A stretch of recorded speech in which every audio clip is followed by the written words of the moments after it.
কি কাকা ভালো তো? ঠিক আছে ঠিক আছে। শীতকাল চলে এসছে। শীতকাল মানে लगता है बर्फ पड़ने वाली है। শীতকাল মানে অনেক অনেক অনেক আনন্দ। এই ধরুন যেমন মটরশুঁটি কচুরি, এই ধরুন যেমন পাটিসাপটা, নলেন গুড়ের রসগোল্লা, আরো কতই নাকি। কিন্তু আপনারা কি জানেন শীতকালে আপনাদের রক্তচাপ বৃদ্ধি পেতে পারে, মানে ব্লাড প্রেসার। হ্যাঁ ঠিকই শুনেছেন। শুনতে কেমন লাগলো? বিজ্ঞান এটাই প্রমাণ করে।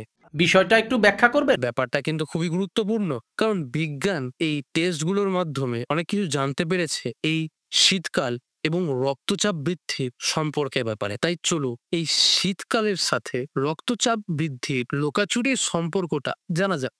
কি সাক্ষ্য প্রমাণ আছে তোমার কাছে? আমেরিকান হার্ট অ্যাসোসিয়েশনের একটি গবেষণায় দেখা গেছে যে শীতকালে রক্তচাপ বৃদ্ধি সর্বাধিক। তার কারণ আমাদের শরীরে তার নিয়ম হচ্ছে শীতকালে গাকে গরম রাখা। এটা কি হলো শরীর নিজের রক্ত প্রবাহনের যে নালী, ওই রক্ত নালীগুলিকে সংকুচিত, এর ফলে আমাদের দেহ গরম হয়। কিন্তু না, শুধু এটা নয়, এর ফলে আরো একটা প্রভাব দেখা যায়, যেটা হচ্ছে উচ্চ রক্তচাপ। এই সংকুচিত নালীগুলি উচ্চ রক্তচাপের কারণ হয়ে দাঁড়ায়। বিশেষ করে শীতকালে সিস্টোলিক নাম্বার, মানে ধরুন ওই প্রেসারে উপরের লেখা নাম্বারটি, মানে ফার্স্ট নাম্বারটি, সিস্টোলিক প্রেসারটি 1.7 mmHg পর্যন্ত বাড়তে পারে। ঠান্ডা তাপমাত্রায় দেহের ফাইট অর ফ্লাইট প্রতিক্রিয়াটি সক্রিয় হয়, যার ফলে কি হয়, যার ফলে আপনার হার্টে গতিশক্তি বেড়ে যায়, মানে ধুপুপ ধুপুপ তাড়াতাড়ি হয় এবং রক্তের নালীও সংকুচিত হয়ে ওঠে। এছাড়াও প্রতি 1 ডিগ্রি তাপমাত্রা কমলে হৃদজনিত রোগ এর হার 1.2% বৃদ্ধি পায় এবং হৃদজনিত মৃত্যুর হারের পরিমাণ 1.6% বৃদ্ধি পায়। শীতকালে ঠান্ডা হাওয়া শরীর থেকে উষ্ণতা কেড়ে নিতে পারে। এর ফলে শিশু এবং বয়স্কদের হাইপোথার্মিয়াতে পড়তে হতে পারে। বিশেষ করে এই সময় অ্যানজাইনা পেক্টোরিস, মানে বুকে ব্যথা বেড়ে যেতে পারে, বিশেষ করে তাদের যাদের হৃদরোগ আগে থেকেই আছে। তাহলে এত সমস্যার মধ্যে আপনি কি শীতকালে নলেন গুড়ের রসগোল্লা আর মটরশুঁটি কচি খাবেন না?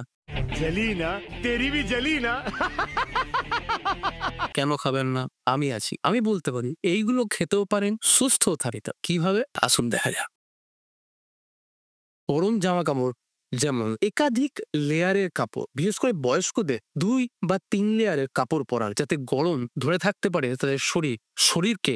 এই শীতকালে হাইড্রেটেড রাখুন, বেশি করে জল খান, যাতে আপনার দেহের রক্ত সঞ্চালন স্বাভাবিক থাকে। সকালে 1 ঘন্টা মর্নিং ওয়াক করা আর যোগা করা বা ফ্রি হ্যান্ড এক্সারসাইজ করা খুবই উপকারী। বিশেষ করে যাদের হাই ব্লাড প্রেশার আছে তারা নিয়মিত শীতকালে চেক আপ করুন। অনেকেই বলেন শীতকালে নাকি একটুখানি কোয়ার্টার খেয়ে নিলে শরীর গরম হয়।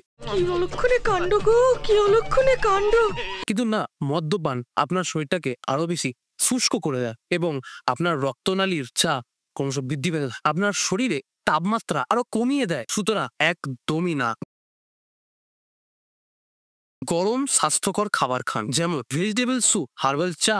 এই শীতকালে পাওয়া যে কোনো সিজনাল ভেজিটেবল নুন খাওয়া কমিয়ে দিক। খান পটাশিয়াম সমৃদ্ধ যে কোনো ধরনের খাবার, যেমন কলা, পালং শাক বা এই শীতকালে পাওয়া যে কোনো ধরনের ভালো ফল। বাড়তি কোলেস্ট্রল জাতীয় খাবার বা বেশি তেলযুক্ত খাবার পুরোপুরি এড়িয়ে চলুন।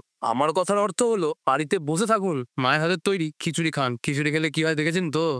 উপরে রিং করা রইলো, ওই লিঙ্কে গিয়ে ক্লিক করুন, তাই দেখতে পাবেন খিচুড়ি খেলে কি হয়। কথা কি ক্লিয়ার না ভেজাল আছে?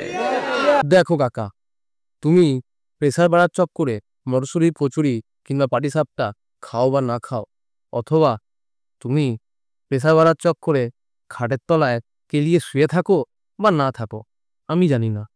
সাবস্ক্রাইবটা তোমাকে করতেই হবে, না করলে সারা জীবন কেলিয়ে পড়ে থাকবে শালা। কমেন্ট করে জানান আপনাদের বাড়িতে কাদের কাদের হাই ব্লাড প্রেসার আছে এবং তাদেরকে কিভাবে ঠিক রাখতে হবে সেটা তো আপনাকে জানিয়ে দিল এই শীতকালে। আর কোন কোন ধরনের নতুন কন্টেন্ট চান সেটা নিশ্চয়ই জানাবেন, কমেন্ট করে জানান। এইরকমই আরও অনেক অনেক কন্টেন্ট পেতে ই ফার্মাসিস্টকে সাবস্ক্রাইব করুন। যদি জানতে চান আপনার শরীরে কি হয় আর সেই কি হওয়াটাকে কিভাবে ঠিক করতে হয়, please like, share and subscribe.